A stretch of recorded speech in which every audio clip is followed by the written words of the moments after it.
রাজধানীর বাজারে আমিষ জাতীয় খাবারের দামে স্বস্তি নেই।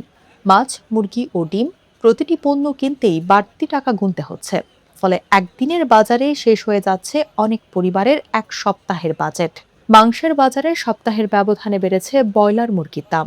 কেজি প্রতি ব্রয়লার বিক্রি হচ্ছে ১৯০ টাকা, সোনালী মুরগি ৩২০ টাকা আর দেশি মুরগি ৬৫০ টাকা কেজি।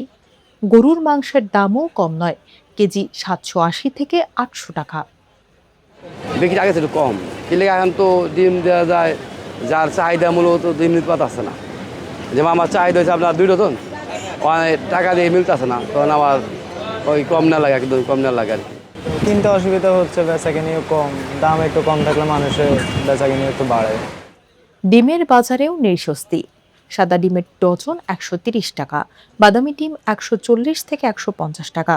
আর মাছ কিনতে গেলেও ৩০০ থেকে ৪০০ টাকার মধ্যে মিলছে না কোনো মাছ। ক্রেতাদের অভিযোগ, আগে যে টাকায় এক সপ্তাহের বাজার করা যেত, এখন সেই টাকা একদিনেই শেষ হয়ে যাচ্ছে। ১৪০০ টাকা কেজি পাইলা মাছ, হচ্ছে খাসির মাংস ১২০০ টাকা কেজি, মাছের চেয়ে মাংস নেওয়া ভালো। কারণ একটা ভালো মাছ যদি কিনতে যাই কমে আপনার ১,০০০ টাকা লাগবে। তো একটা মাছেই যদি আমার ১,০০০ টাকা চলে যায়, তো আমি আর বাজার কি দিয়ে করব? ওই ক্ষেত্রে দেখা যায় যেগুলো কম দামে থাকে ওইগুলাই একটু বেশি খাওয়া হয়, এত ভালো মাছ আমরা খেতে পারি না।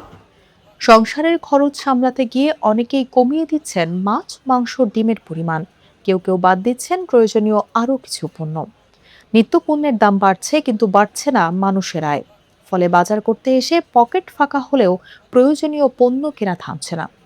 আর এভাবেই বাড়ছে নিম্ন ও মধ্যবিত্ত পরিবারের সংসারের চাপ।